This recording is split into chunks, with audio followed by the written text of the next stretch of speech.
Ray Johnson is the only maximum security prisoner to escape from Folsom Prison. For the past 18 years, this reformed master thief turned crime consultant and nationally known author has devoted his life to fighting crime, using what he's learned on the street and in prison to help others protect their homes, their loved ones, and their property. His crime prevention programs are models for security practice throughout the business community. Watch, listen, heed his advice. You're about to learn how a reformed master thief protects his own home. They say a man's home is his castle, but nowadays your most secure home wouldn't be a castle at all. It'd be a home without windows or doors. And of course, that's not practical. Hello, I'm Ray Johnson. Burglary is on the rise in America, 58% increase in the last 5 years. According to the U.S. Department of Justice, this year 5 million homes will be burglarized and over $4 billion worth of property stolen. More costly will be the intimidation, aggravated assault, physical injuries, and death intruders will cause. Home security, the protection of your possessions and loved ones, is a matter of growing and vital concern. This video cassette will suggest economical but effective ways to improve your home security, illustrate the types of security devices available on the market, and give you insight into the burglar's mind so that you might be 1 or 2 steps ahead of them. The following topics are dealt with in order for easy reference and referral.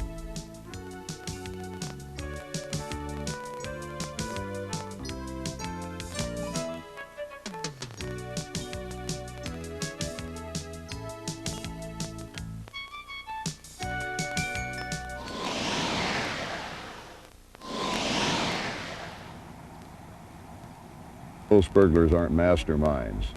The majority of burglars are small-time semi-pros, amateurs, and even kids. They're after cash, jewelry, hi-fis, videos, items that can be found in your home and mine. They are literally in a turnover business. Most burglaries are a crime of opportunity, carried out on the spur of the moment. The burglar cruises a neighborhood as we are doing and keeps his eyes peeled for easy pickings.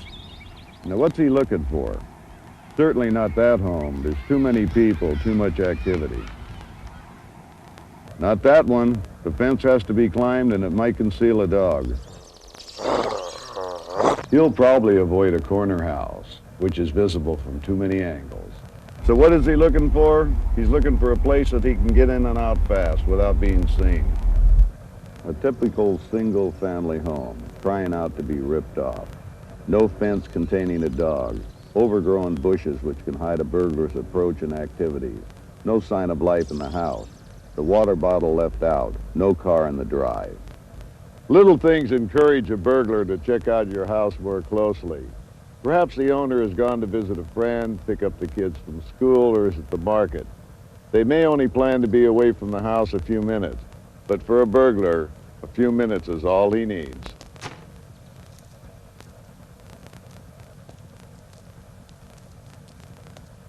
At other times, it's like the homeowner hung out a sign.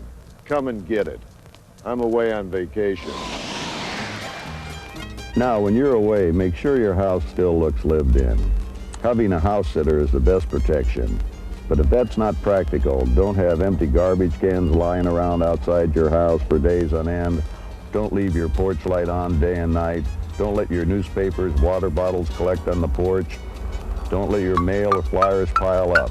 All of these are dead giveaways, so make arrangements. What?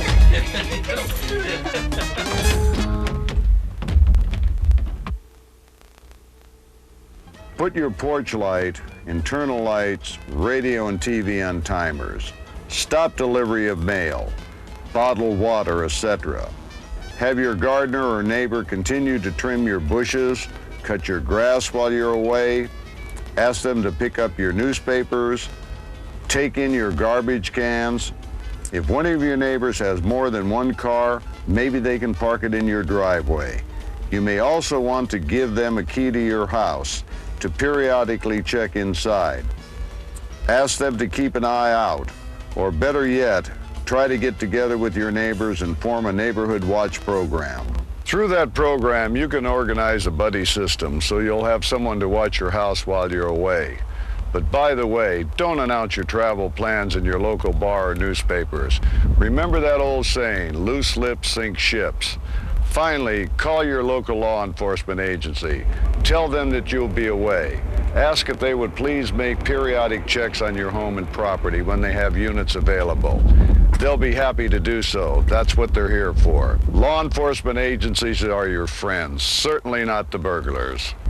Included with this video is a traveling security checklist of items you should check off before you leave town. Use it. It may make a difference. Incidentally, this device is called the Thief Stop. Whenever you have a carpeted floor, the Thief Stop is much more effective than the usual rubber door stop. The claw actually digs deeper into the carpet, making it harder for a would-be intruder to shove through your door. It can work in your home or your hotel room. Installation is simple. Open the door, rotate the claw to the correct position, and place the Thief Stop at the bottom of the outside edge of the door with the claw just touching the carpet. Close the door, then press the claw into the carpet. And whether you're home or away, start by checking your landscaping from a security perspective.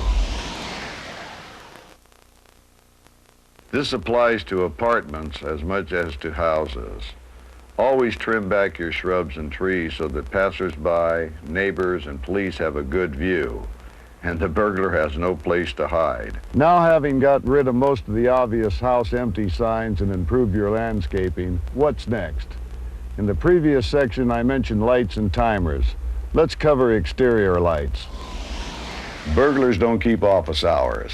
It's no use having good visibility around your house or apartment complex by day if it's lousy at night.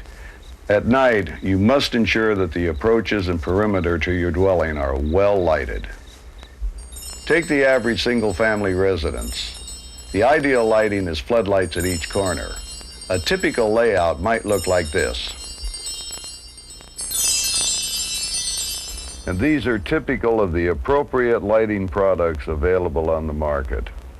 As well as ordinary lights, there are sound-activated or dusk-activated lights. Floodlight fixtures should be metal or porcelain.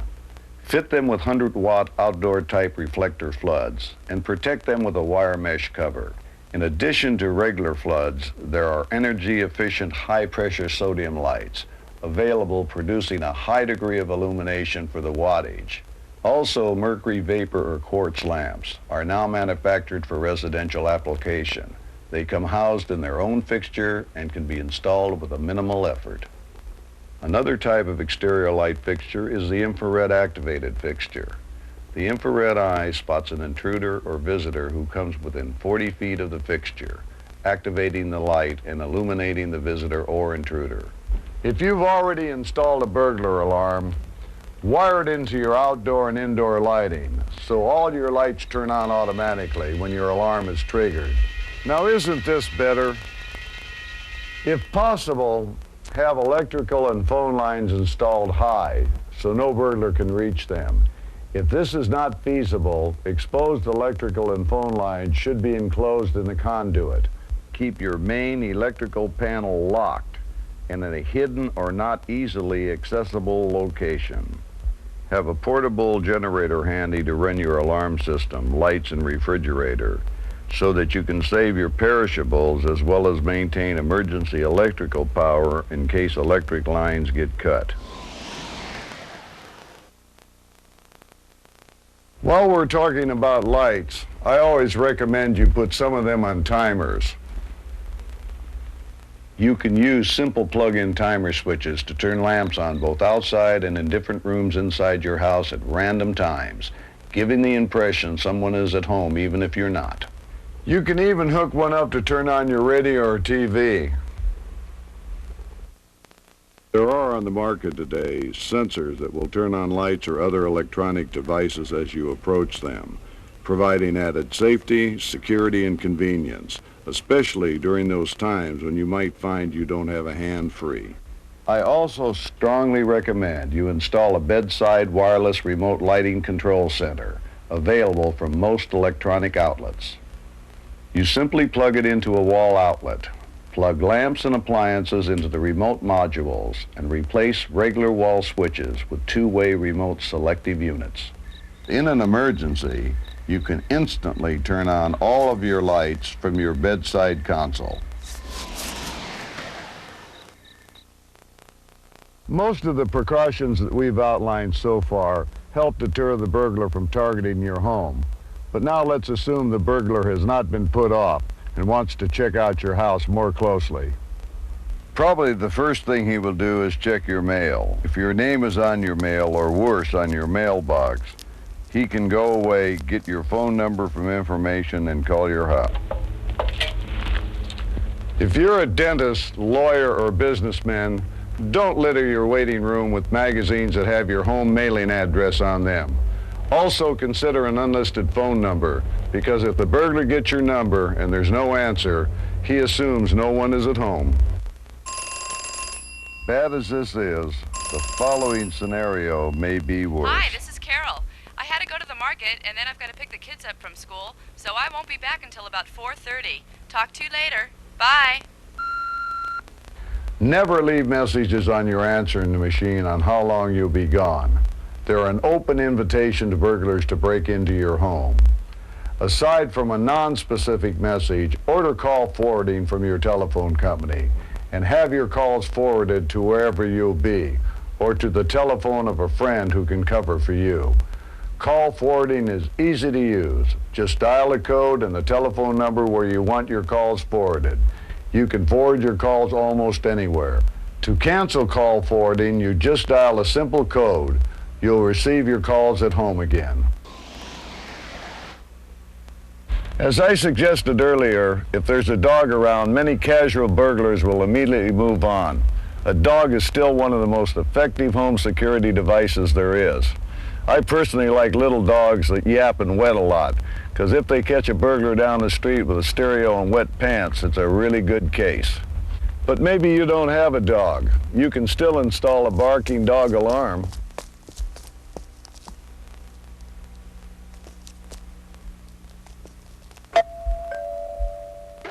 The barking dog alarm is a recording set to go off when your doorbell is rung. When a burglar does ring your bell, he isn't always going to look like a burglar. He isn't going to be wearing striped suits and carrying a bag marked loot. He'll most likely look just like everyone else. And he always has a cover story handy in case someone does answer.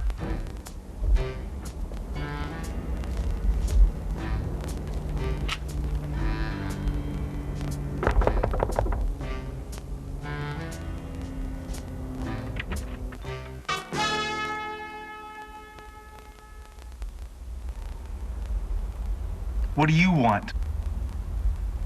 Is this Sam Obenshire's residence? No. I was supposed to deliver some pool supplies. You got the wrong place. Yeah. I think I've got the wrong place. 9 times out of 10, if someone answers a burglar's knock or ring, he'll beat it pronto. He's looking for quick cash or valuables, not for trouble.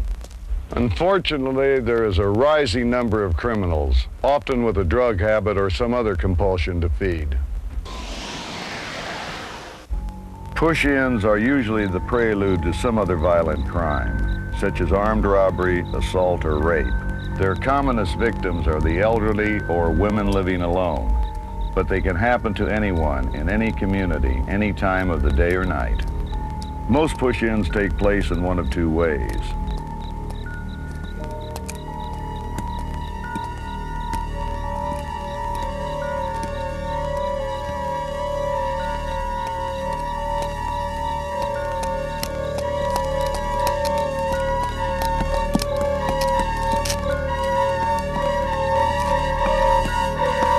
In the first instance, you are surprised from behind as you enter your house or apartment and are shoved inside. Don't get mad at that, Eve. In the second, you are already inside. You answer your doorbell and are confronted by an armed or vicious criminal who pushes his way in. Hey, what the hell? In all cases, the result is the same. You are robbed in the privacy of your own home. You are terrorized. You may be physically assaulted or even killed. I strongly recommend a peephole, a wide-angle viewing lens installed in your door. They're particularly useful in apartments where there are no front windows from which you can check your visitors. The viewers are small metal cylinders containing a wide-angle fisheye lens. The cylinder is inserted and secured into a small hole drilled through the door. You can pick up one for under $10. Two important items to remember when buying a peephole device. First, look through it. Can you see who is at the front door with only a small amount of distortion? Can you see 180 degrees? In other words, can you see anyone who might be hiding to one side, flat against the wall? I also recommend you buy a milled glass viewer, as they tend not to distort or fog over a period of time. Finally, be sure the peephole is installed at the height of the shortest adult in your family. Not everyone is as tall as you. If your visitor is a stranger, never open the door until they have identified themselves. Incidentally, if you are alone in your house or apartment and there is an unexpected knock or ring at your door, it never hurts to hold a pretend conversation as if there was someone else inside with you. I'll get it.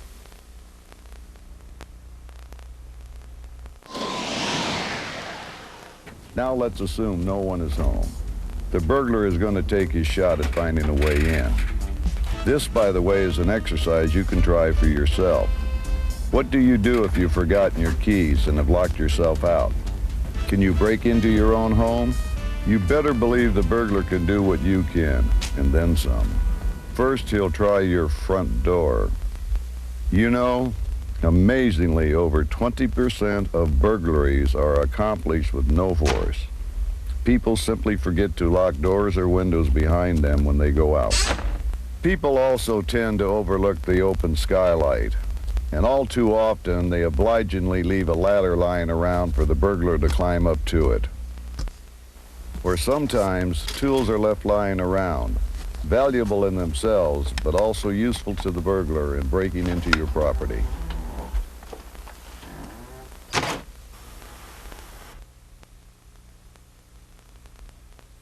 Patio doors, locked or not, are also a cinch. Glass doors, in fact, are a major security problem I'll deal with separately.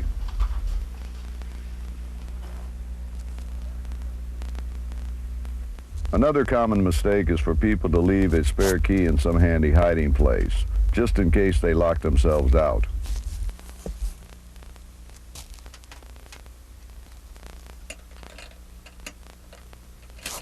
Trust me, there's no place you can think of to hide your spare key where an experienced burglar won't find it.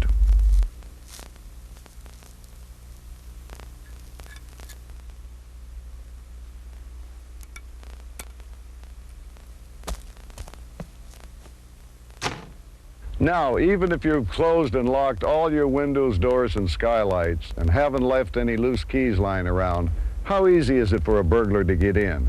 9 out of 10 times, it's still too easy. Take locks and doors, for instance.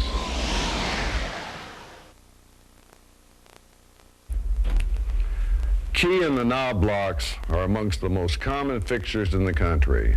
Unfortunately, for security purposes, they're not the best solution. In fact, I call most of these types of locks wind latches.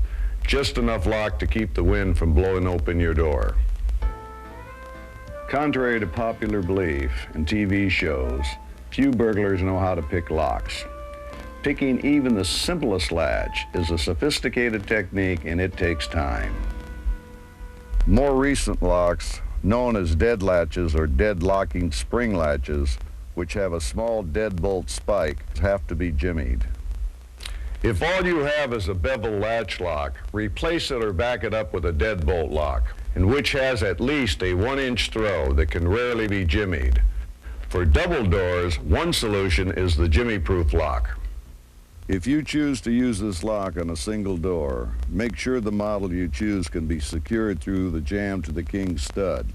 In fact, always ensure the lock you choose is appropriate for your particular door. As a temporary precaution, especially where a bevel latch lock is all you have, consider this lockout. Within a couple of minutes, it can stop a bevel lock from being shimmed. Again, installation is simple. Place the supply saw blade against the edge of the door and saw a 1/16 inch groove in the top and bottom of the latch. Close the door. Slide the lock out between the door and the frame. The spring-loaded scissor action grips the latch, securing it in a deadbolt position. When the lockout is in place, it is nearly impossible for an intruder to slip a credit card or other device between the door jamb to slip the latch. Whatever locks you decide to install, always bear in mind they are only as strong as the doors and jambs. I always advise not to put a $100 lock on a $10 door. But even if your door and jambs are of solid oak, almost all locks require some hollowing out, weakening the door's resistance to a determined attack. A similar problem pertains to jambs. Because of such weaknesses, the most common form of forced entry is the kick-in. That's all it takes. Not too much noise in about 2 seconds. Your lock may give, but it's more likely to be your door and jamb. So unless you already have metal doors and frames, I recommend you strengthen your doors, locks, jambs, and strikes with other door shields and strike plates secured by screws long enough to attach them into the door's framing stud. They can more than double resistance against kick-ins. However, as I've pointed out, locks are no good unless you use them. Always remember to lock up whenever you go out, even if only for 2 minutes, and especially at night. Locks are also no good to you if someone else other than a trusted neighbor has the key. If you lose the key or when you change residence, change the locks, or at least have the locks rekeyed. Before choosing a locksmith or a security specialist, ask some questions. Is he licensed? Does he have a store as well as mobile units? How long has he been in business? What kind of insurance coverage does he have? And don't hand over your keys to a stranger. Don't have your house keys and the same keys to your car on the same ring. Don't leave your house keys with parking attendants. One of the best, least expensive security devices you can use is the pull-apart key ring. You keep your house and other important keys on your half and just your ignition keys on the other, which is all you give to a parking lot attendant. You don't want your house ripped off while you're at a fancy restaurant enjoying your second cup of coffee. As well as your locks, be careful you secure your hinges. They can also be a weak point. Make sure hinges are sturdy and securely fastened, the screws being long enough to penetrate into the door frame, not just through the jamb. Preferably, hinges should be on the secure inner side of your door. There is one common form of security device you might have noticed I haven't recommended, the so-called safety chain. Avoid safety chains. False security can sometimes be more dangerous than no security. Pay particular attention to garage and basement doors, which are often left open, even when other house doors are locked. Garages contain cars and tools, not only worth ripping off in themselves, but tools can also be used by the burglar in his break-in. And your car can be hot-wired and used to drive away your own belongings. Also, garages and basements provide direct concealed access into your home. Good modern automatic garage door openers employ multiple codes and RF frequencies for activation. However, older models can't always be relied upon. Various sounds can activate them, and clever burglars often carry several openers, one of which could open your garage door. Whether or not you have automatic openers, you should also have padlocks and slide bolts for both garage and basement. These should be used when you're home for the evening or going out of town. Make sure they are properly located and are strong enough to do the job. Take overhead double doors, for instance. If they are only bolted at one bottom corner, they can be levered open from the opposite corner.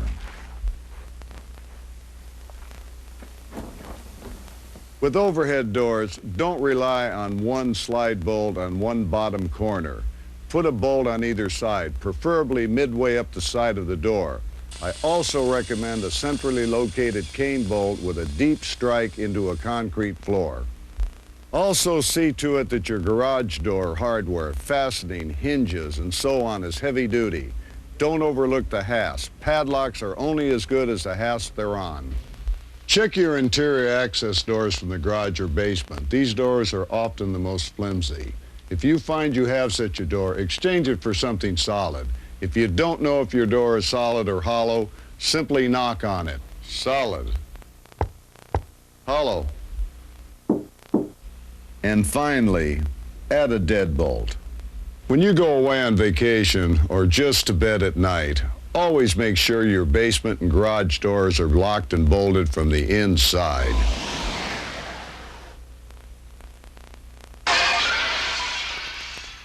Windows and skylights are weak points almost by definition. No matter how much you strengthen your frames and upgrade your locks, glass can easily be broken. However, breaking glass is more distinctively noisy than a door kick-in. First, be aware sash windows are a cinch, even for the amateur burglar. Old-fashioned sash windows should really be replaced with new modular windows, frames, and screens. However, if that is not practical, window locks are an inexpensive alternative, or you may want to simply pin your sash windows like this. Now the window cannot be forced open from the outside. If you want to open it from the inside, you just remove the pin or nail. Chest-high thorn bushes in the right place can help protect your property. As for louvered windows, they're also a breeze to get through. If you can, replace them. It helps to glue louvers in place. Once they've dried, intruders will find difficulty sliding them. Regular or louvered window locks are available in a number of styles. Your choice may well be dictated by the design of your windows or your local fire codes. When you go to your security specialist or locksmith, take along a sketch of one of your windows. When you order a number of window locks, make sure they are all keyed alike. Otherwise, you'll end up with a pocket full of keys. These should keep a burglar out, but they're also likely to seal you in. In an emergency, such as a fire or the presence of an intruder, you may need to make a fast exit through that window. With an ordinary window, you can always smash your way out. But if you have fixed grills, you'll be trapped. Don't build your own tomb. Make sure your gates or grills have quick safety releases. Whether or not you use window locks or security grills, I strongly recommend you install smoke or fire detectors for your family's safety. Also note that in many communities, local building safety and fire codes require such alarms. For instance, when grills are installed on bedroom windows, even if they are the releasable grills, do check with your local fire and building inspectors. Sliding glass doors may look great, but they're as risky as wrong-way driving. In order to counter their weaknesses, first of all, check whether your glass doors have stops. These inhibit the doors being lifted out of their tracks. If your sliding glass doors are not already equipped with stops, discuss your problem with your local locksmith or security specialist. There are a number of security devices on the market which can help protect such doors. One I like is the slide lock, which is both a stop and a lock. It can be installed in less than a minute. The block prevents sliding the door sideways, and the rod prevents the door from being lifted off the track. Another technique for securing sliding glass doors is to drill holes in the outside flange of the top track and insert screws to prevent lifting the door past them. You can get more information by consulting your security specialist or locksmith. Whatever your financial condition, I recommend you install some alarm protection. Make sure the alarm units and systems you install are appropriate to your requirements. After all, it's only worthwhile putting in moats and alligators if you have Renoirs to protect. The main distinction you want to bear in mind in acquiring an alarm system is whether you want it to be monitored or proprietary. A monitored system is installed and maintained by an alarm company on either a lease or a purchase basis. It usually includes an alarm sounding off at a monitored central station as well as at the protected premises. Because they are custom designed, maintained regularly, and continually monitored, such systems are not cheap. A proprietary system is one that is purchased through a retail unit, is wholly owned by the purchaser, is installed by the purchaser or a handyman, and is maintained by the purchaser. Although there are off-the-shelf automatic emergency phone dialers available that can be keyed into proprietary systems, most proprietary systems only sound the alarm at the protected premises. There are two ways to tactically deploy your alarm capability, as a perimeter alarm or as an area, which means interior alarm. A perimeter alarm detects intrusion at point of access. Outside doors and windows, for instance. Most common are magnetic contact sensors, like this one. Be careful when you install magnetic sensors on metal doors and windows. The metal can affect the magnetic field. Area interior alarms may also be of several types, including pressure mats, passive infrared sensors which detect body heat, ultrasonic and microwave sensors which respond like radar to wavelength disturbances. Don't let anyone tell you these types of area alarms can be used outside.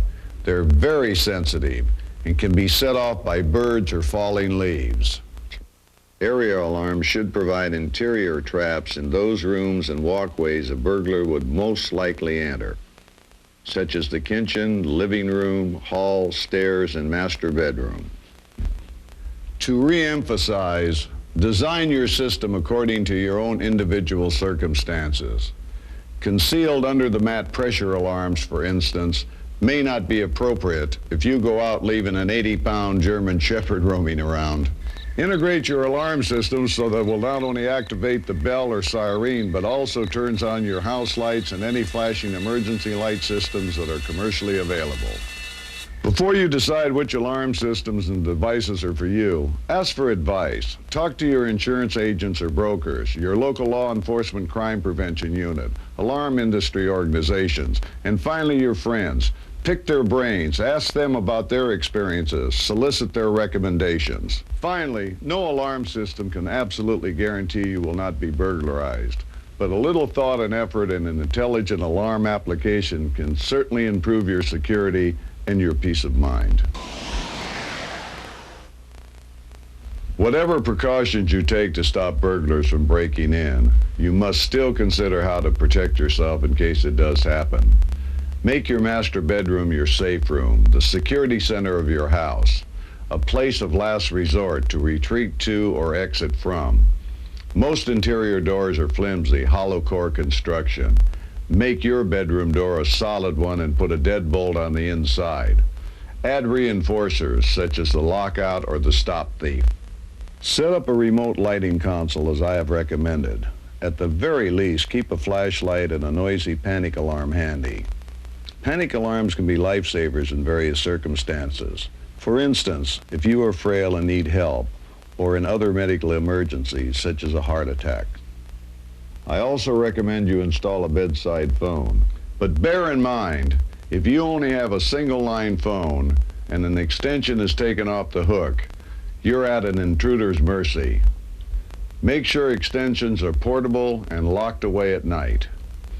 Even more secure are cordless extensions or a completely mobile phone.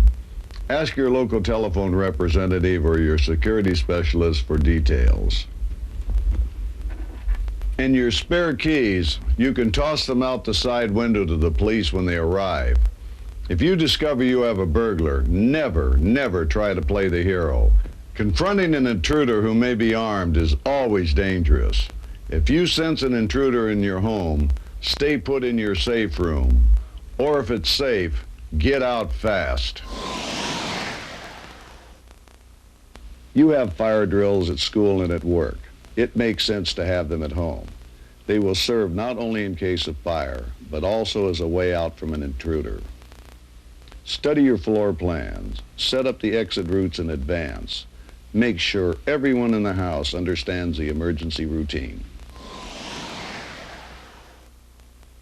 I urge you again, never to play the hero. Owning one of these encourages you to do just that.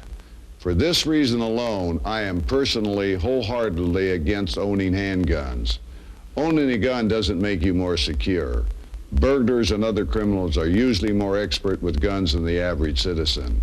Also, there are more accidental deaths and suicides by guns in our country than there are intentional homicides. As I said earlier, most break-ins are crimes against property, not against people. There are certain steps you can take to protect your individual possessions and valuables. Make an inventory of your valuables. Take note of their serial or manufacturer's numbers. We have included an inventory form with the video.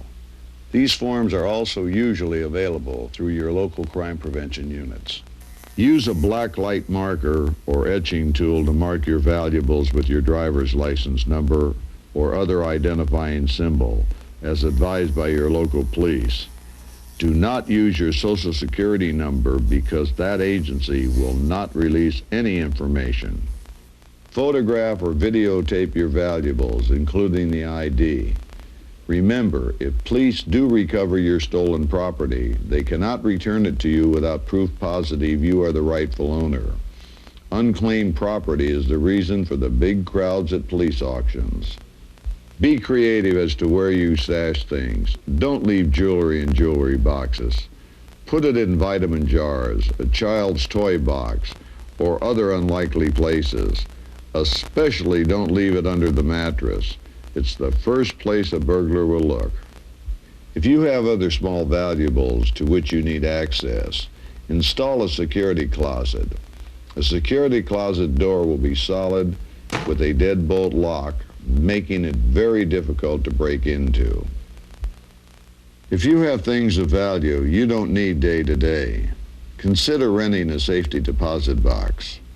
Another solution is to consider installing a safe. For the average homeowner or apartment dweller, this could simply be a fireproof lockable metal cabinet, much like a filing cabinet. Everyone should have some sort of safe. Even if you're not hiding the crown jewels, it's a good idea to have a secure place for your credit card, security, spare cash, family documents, sentimental items, prescription drugs, and if you feel you must own one, your registered handgun. However, there's no point in getting more safe than you need. Finally, as soon as you get a safe, have a trustworthy locksmith or security specialist change the combination and keep your new number a secret. Most of us are faced with the problem of upgrading security of older homes and apartments. However, if you're lucky enough to be building a new home, discuss your security requirements with your architect and builder. Having your security features built in during construction is going to be much more effective and certainly less costly. Apartment and condo dwellers have a real unique problem in security. There's just too much of everything. Too many vehicles, too many stereos, too many cameras, too many everything. Money, credit cards, and most apartments all look alike. You break in one, you're pretty sure to know what's in all the rest of them. I've known a lot of burglars in my lifetime. They can go through a whole floor of an apartment building in a half an hour using something just simple as this. I think it's imperative that people get together and watch out for each other. I think there's a responsibility between the people that live there and the management. Some apartment buildings or condos, of course, are security conscious to the highest degree.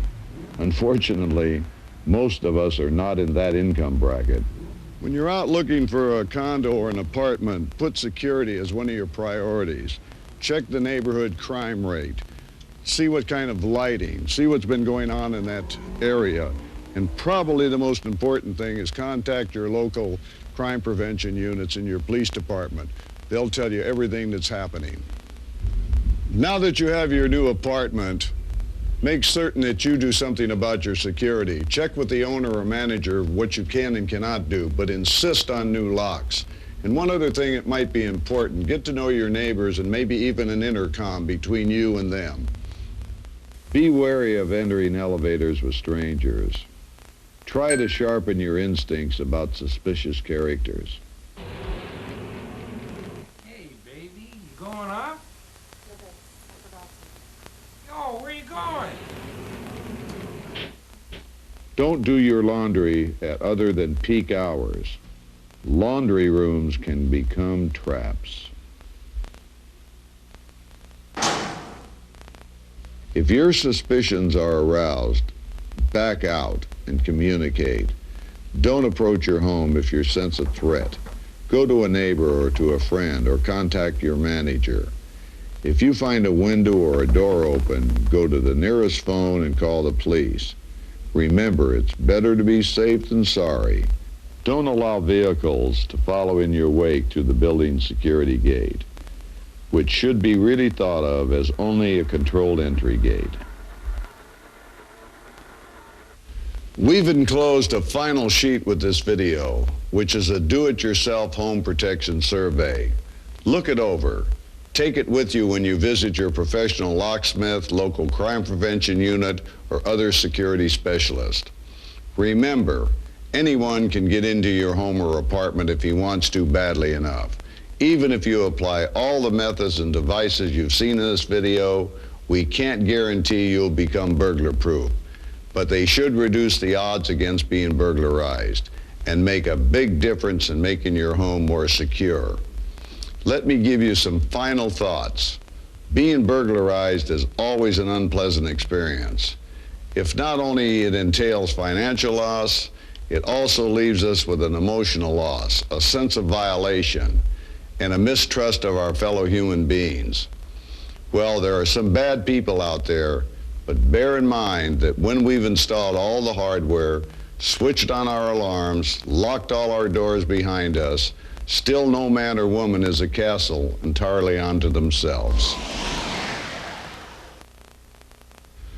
Most of us have neighbors. Sometimes we get mad at them because they're noisy, inconsiderate, they play their stereos too loud, and their dogs tear up our lawns. Even if our neighbors are not our closest friends, they can be smart, concerned people. And in the war against the burglar, the sneak thief, and the intruder, they are our greatest allies. So get to know your neighbors, look out for them, and they'll look out for you. If you live in an apartment building, form or join a tenants association, or join an apartment watch. If you live in a house, promote or join a neighborhood watch team. Both Apartment Watch and Neighborhood Watch should work closely with your local police crime prevention units. Don't fight crime alone. Crime is a community concern. And you know what? Living in a community is a whole lot better than living in a castle. I'm Ray Johnson. Thank you for watching.